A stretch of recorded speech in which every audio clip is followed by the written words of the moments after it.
नमस्कार, मी आर.जे. पंड्या. माझ्यावर आता आहेत प्रणव उरणकर. आज D7 फिल्म्स अँड मीडिया. आज म्हणजे 6 नोव्हेंबर 2023 तारीख लक्षात ठेवा. आणि आज D7 फिल्म्स अँड मीडियाचं WB's आठवडीला एक फार सुंदर अशी इमारत आहे. त्याच्या दुसऱ्या मजल्यावरती अतिशय भव्य दिव्य आणि तंत्रशुद्ध अत्याधुनिक स्टुडिओ रूपी ऑफिस सुरू केलेलं आहे D7 फिल्म्स अँड मीडियाचं. CEO दिनेश पवार माझ्यावर आणि आता प्रणव उरणकर. प्रणवजी, मी तुम्हाला आधीचं काही विचारणार नाही, तर जर तुम्ही शुभेच्छा द्यायला आलेलाच आहात तर तुम्ही देणारच आहात. मला असं विचारायचं की दिनेश पवारांबरोबर तुम्ही महिनाभर काहीतरी काम केलेलं आहे. सो कसा एक्सपिरियन्स होता या माणसाबद्दल काम करण्याचा? म्हणजे याच्यानंतर भविष्यात जर कोणी आलं आणि म्हणालं की आम्हाला तुमच्यावर काम करायचं तर आम्ही तुमचा व्हिडिओ दाखवू त्यांना. बघा, डेफिनेटली मी इथं इंटर्न होतो तर 1 महिना काम केलं होतं त्यांच्यासोबत. मुळात म्हणजे त्यांच्या कामामध्ये एक परफेक्शन मी बघितलं आणि जे काही काम करतात ते लॉयल करतात.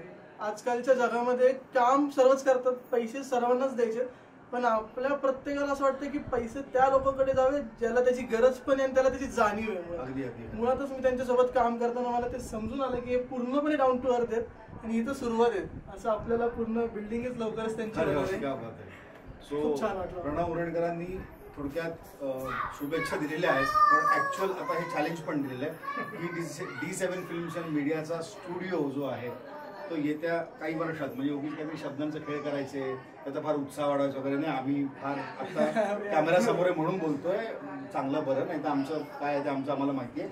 पण सांगायचं तर येत्या काही वर्षांमध्ये यशराज स्टुडिओ सारखा एखादा स्टुडिओ त्याचा असेल, कारण तो तितका मेहनती आहे आणि त्यात नवीन शिकण्याची उर्मी, त्याच्यामध्ये नवीन गोष्टी आत्मसात करण्याची इच्छा आहे, ते इम्प्लिमेंट करण्याची सुद्धा तयारी आहे. मगाशी मी एक वाक्य वापरलं, मला याच्या आधी जे गेस्ट भेटले आकाश काकडे जे DOP, ते म्हणाले की तो फार पटकन निर्णय घेतो.